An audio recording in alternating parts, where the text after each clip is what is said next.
Bonjour, bonsoir mes bien-aimés. Ça dépend de l'ère où Yeshua Masiya Jésus-Christ de Nazareth a Osala Yongolu. Pour l'andanga sur ma vidéo, il y a prédication à l'élo. Je sais que ça fait vraiment un moment. Na bande sur poster ma vidéo, ma prédication on a été sur Facebook. Suite à mon makambo Mickey, mais je suis là, Dieu a fait grâce que nous sommes malam. J'espère que vous posez bien na Ngolu na Yeshua Masiya. Aujourd'hui, je vais partager vraiment sur quelque chose qui est très important. Nalina réconforté, nalina pesa sur ma casse na moi en ensemble de mon corps. Où vraiment ça abati, a joué batté nina sala, a joué batté nini, a luka a joué batté de la nina tambola. Nalina psaka moi en ensemble de mon corps lelo. La Bible nous dit dans le livre d'Ecclésiaste chapitre 3, il y a un temps pour toutes choses.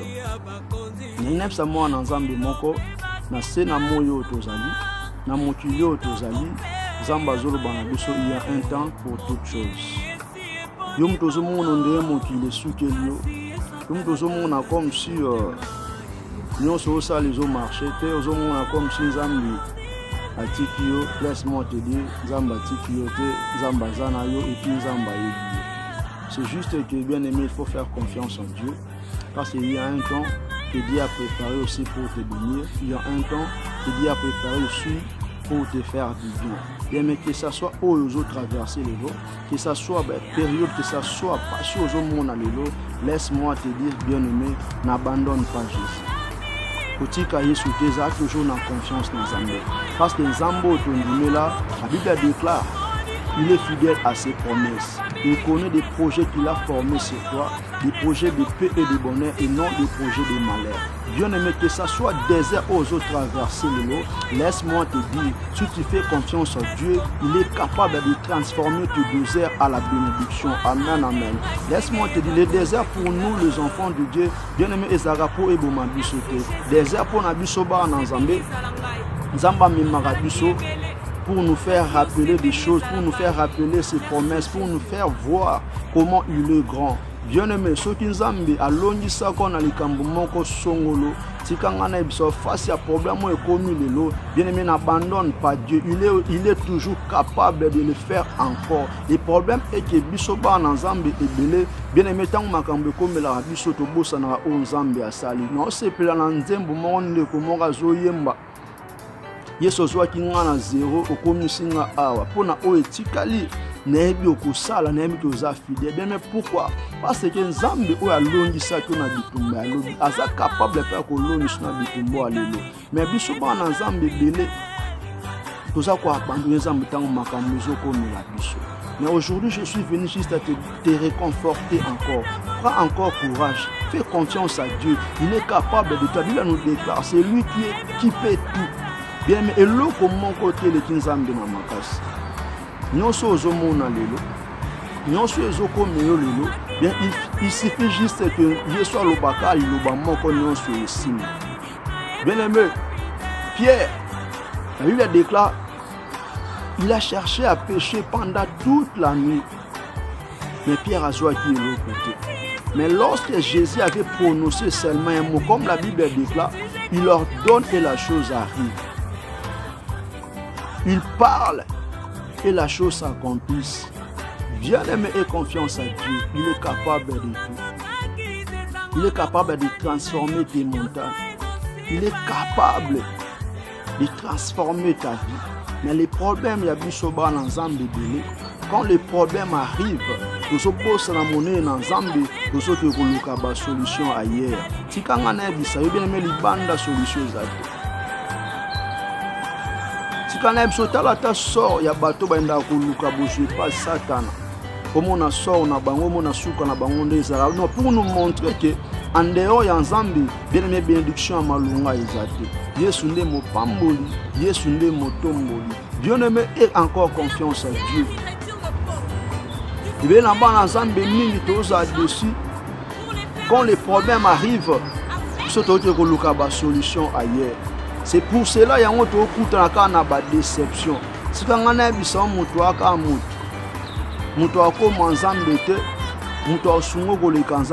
l'homme peut t'aider aujourd'hui, Mais pas si à monter, mon aussi, ça c'est seul Dieu qui est capable de t'aider et de si discipliner pas si à monter, on a une seconde.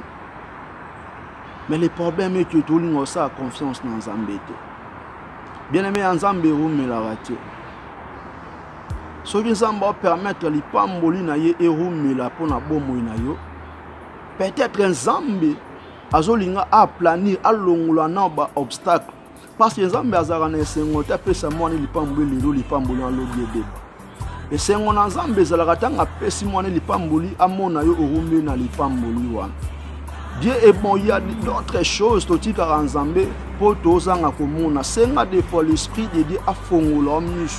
Comment comprendre ma sous bataille ya selon Zamba kama parce que la Bible déclare Zamba zala toujours quand na raison Zamba zala jamais na tort. Tout ce que Dieu fait est bon. Amen amen. Il dit que tango landa Zamba fongolelo mo katina.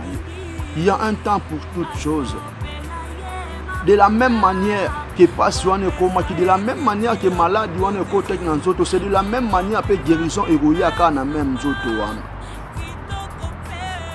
Donc ma communauté elle s'abuse et si ka ko eshua ki lobi kaka pe esika o nzamba rutombola yo.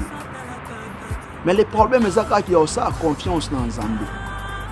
Malgré état na yo, malgré ba difficulté na yo, mais ozoye bana mutuna ozo sala la confiance. Biso ba na Zambé ebele to tika Zambé par rapport à ba situation difficile. Or que Zambé tant que ozoye munene koleka ba situation difficile nde na ba moment na Zambé ba kotalisa ki bo Zambé na parce que to pesi esika o ebongi na ye. Mais biso devant ba situation difficile to pesa gloire na makambo mokili. To pesa gloire na ba situation difficile mais to bosana nyonso kilama na Zambé. Yende mutazana makoki ya nyonso. Oya uikolobaka ya ngonde isalema. Mais il y a un temps que le Seigneur Jésus a préparé pour ta bénédiction. Toi qui souffres aujourd'hui, ne crains pas. Yom tozana mbeto plutôt le lozo la ndanga ko bangate. Ezana lobi comment ko yeso abonisi pour na yo. Yom to mona ko mokili si quand sona no silité.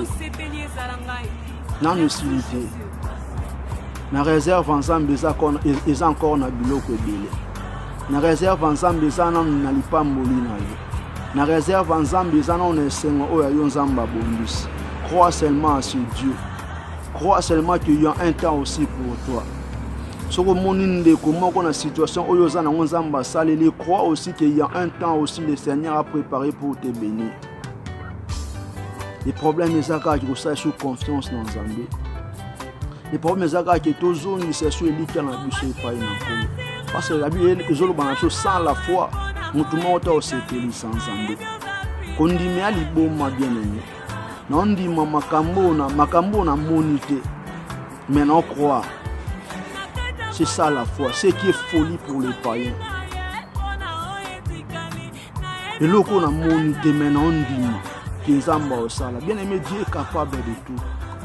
Rien n'est impossible à lui.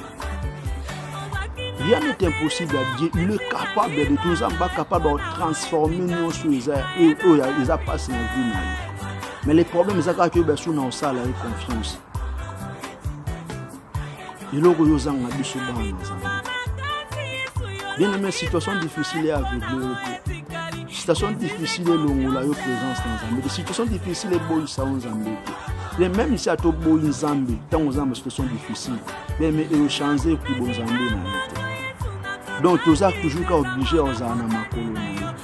Tout ça toujours qu'à obligé aux atemben na yo. Tout ça toujours qu'à obligé ya ko luka elongine pour tout monde à monnaie en Zambé. Bien mais que ça soit le 12h, que ça soit pas chose au monde à lelo. Bien mais pour ça musique en Zambé. Il y a un temps pour toutes choses. Zamba qui là au pognon pour amater. Zamba qui là pour le latter. Mais à la situation tout côté na on a motivé autour. Mais il est bon ce Dieu là. Il est bon ce Dieu. Malgré nos souffrances, malgré nos combats, il a préparé une couronne pour nous couronner bien aimés. Et confiance à Dieu. Neka na message espoir oyo pour fortifier sous moi na Nzambe oyo amona kia komi musuku. Nzambe capable de Nzambe capable sika batu nyonso ba obesili. Laisse-moi te dire na Nzambe alobesili te. Bien-aimé, banga maloba ya mutu aza capable ya koboma nzoto pa bomi molimo. Mais kobanga maloba mutu to abomaka nzoto pa akoboma molimo te. Dieu est capable de tout. Dieu est capable de tout. Bien-aimé, crois seulement à ce Dieu et tu verras la gloire de Dieu. Bien-aimé, vous savez, tant Lazare bakunda qui est na kunda. Bien pour ses sœurs, pour tout le gens de la ville, de la village, il y a Lazare. Et ça qui est impossible, Lazare a zonga na bombe. Mais Nzambe, ok, Yesu babos na ki ke Yesu azai capable na nyonso. Yenda zana bokonzi likona kufa. Il a fallu qu'il y ait seulement un mot pour Lazare abimana. Bien aimé, ton problème à toi et que les gens ma casse mais les gens embêtés. Les cambo les kelio, bien aimé les kelinga no po toi bato mais ko les kilans embêtés. Il suffit seulement que Yesu masi aloba iloba moko au monde likamwande nyezo a solution. Mais pour que Yesu aloba iloba il faut yo kanga mananzambe wa de yo komona loboko mazambe. Donc message oyo nzamba pesinga na lelo. Bien-aimé, ezali pas molé pour toi. Prends ces messages, mets cela en pratique et tu verras la gloire de Dieu. Donc c'était toujours votre humble serviteur Epunda Rigen. Tika nzambe apambolo si yom toju occasion pe libako malamu ya olandanga na video ya lelo. Nzambe apambola yo message espoir oyo et côté sesu ya malamu na vie na yo banzila wifungwa kangamaki Nzamba fongola Nzambe a changé situation na yo dans le nom puissant de Jésus-Christ de Nazareth Yesu Masi ya Nzambe na bomo nde na bondeli amen. Tika Nzambe apambola na yo wana Nzamba kopesa biso su makasi ya kopesa biso su maloba ya koloba na tina na ye na kozala su wana pour na koloba na tina na ye. Nzamba pambola biso te monana la prochaine vidéo.